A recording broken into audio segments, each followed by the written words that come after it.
Hey everyone, welcome to the third week of Brave. My name's Josie and I'm a Ransom Teens pastor. Thank you so much for joining us today. The past month has been a little bit insane and all of us are just trying to figure out a new normal. But within that, I'm so thankful you're here with us. If this is your first time joining us, welcome. We're so glad you're here.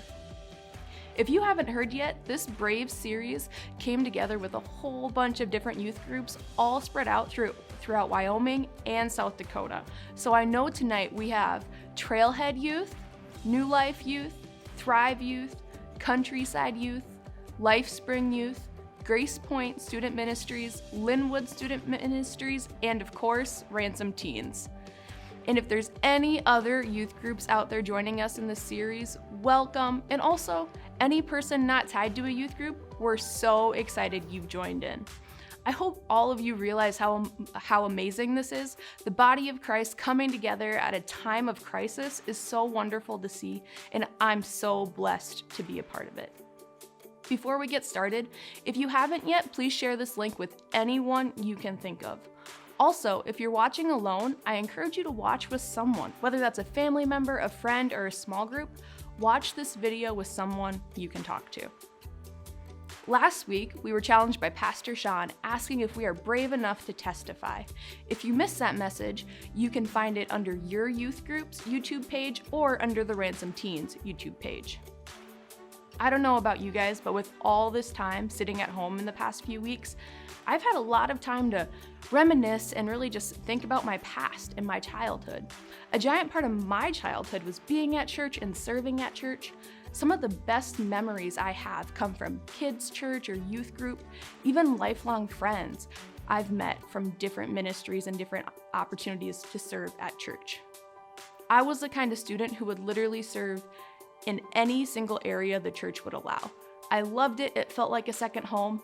However, eventually I started to realize that I like serving in some areas a lot more than others, and I was a lot more talented in some areas than others.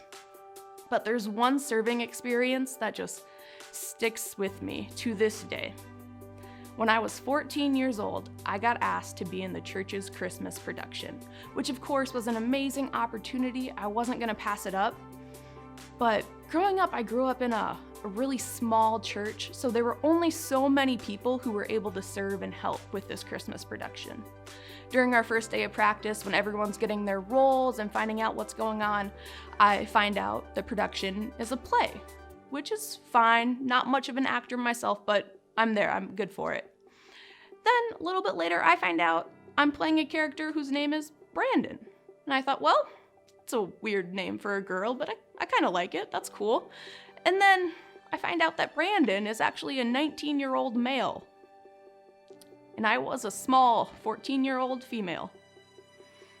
So I had two options at this point. I could have laughed, said, no, this is ridiculous and impossible, or accept the challenge. Regretfully, I accepted that challenge. And holy cow, I was so bad. It was so awful. But I am beyond blessed that social media wasn't as popular then as it is now, because my life would have been over. I would have had to move to North Dakota, change my name. It would have been awful.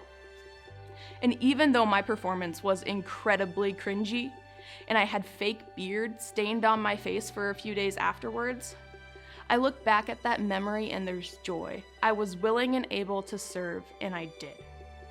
I want you guys to take a few minutes and reflect on what serving has looked like in your own life so far.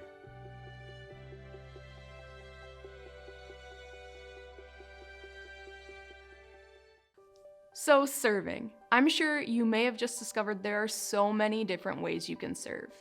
But what does serving look like when your reality has been flipped upside down? For instance, when a pandemic hits and we're stuck inside, or when serving is harder than you thought it would be.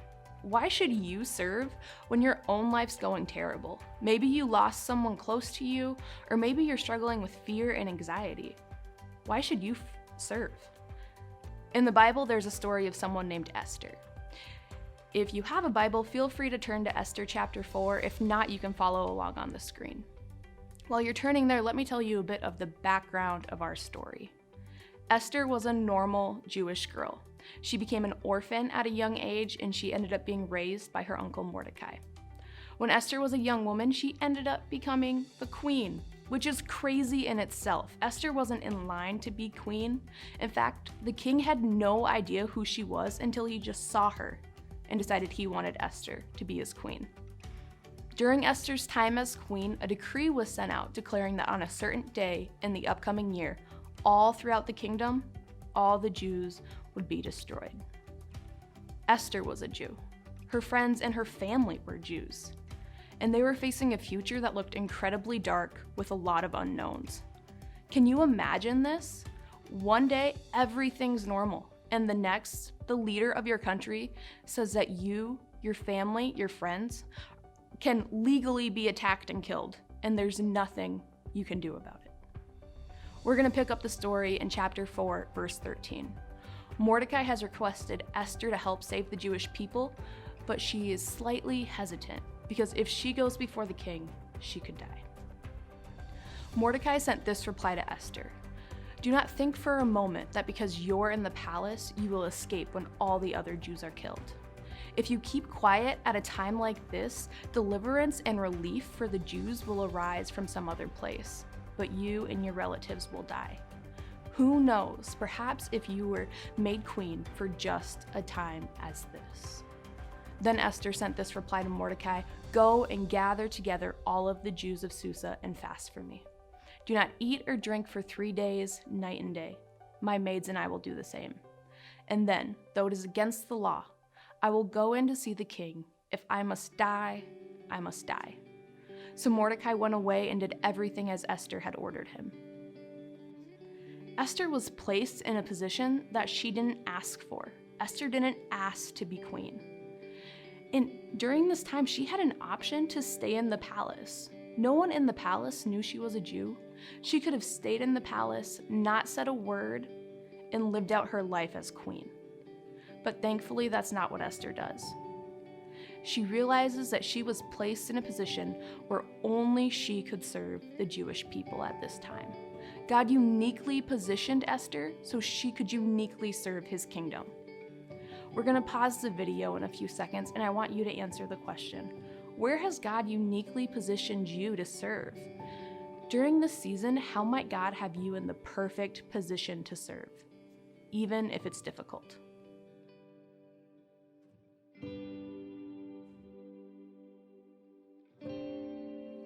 As the story continues, Esther goes before the king and eventually builds up the courage to ask him to spare the Jewish people, which he does. All of their lives were saved.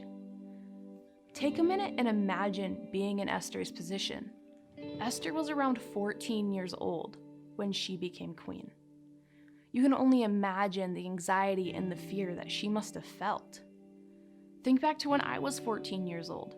I was in a really strange Christmas production pretending to be a 19-year-old man. When Esther was 14, she was the queen. I can't imagine what that must have been like.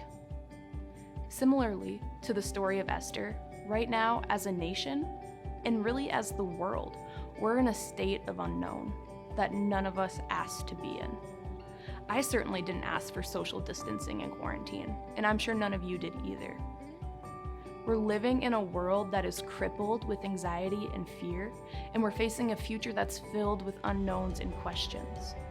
Within all of this chaos and craziness, within our daily routines and lives needing to be completely changed, we can still serve. Yes, we're confined to our homes. School is basically all online now, and the family that you love so dearly is probably getting a little bit annoying. But you can still serve. To take that one step further, not only can we still serve, we should still serve, but it's gonna look a little different. You see, God has uniquely positioned you with gifts and talents that can still be used during social distancing and online school.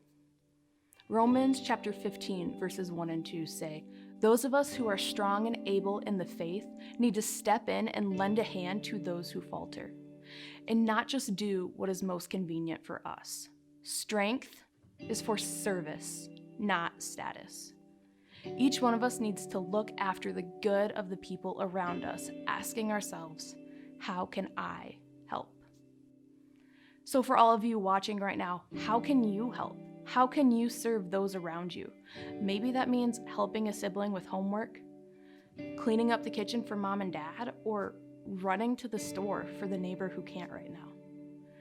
However, this question of serving goes deeper than how. We need to answer why. Why should we serve? In the past few weeks, our everyday realities have drastically changed. Senior years have been lost, sports seasons have been canceled, and futures just seem to be on pause. We're gonna pause the video one last time to reflect on why we should serve. Why should we serve when our own lives don't seem fair? Why serve when your senior year has been ruined or a season has been canceled? Take a few minutes to answer this question.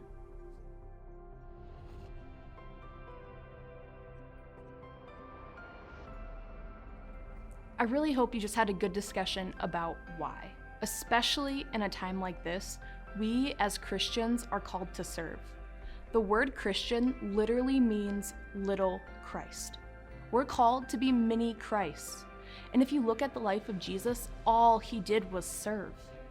In fact, Matthew chapter 20, verse 28 says, "For even the Son of Man came not to be served, but to serve others, and to give his life as a ransom for many." Jesus served even when it was really hard. And as Christians, our lives should reflect the life of Jesus Christ.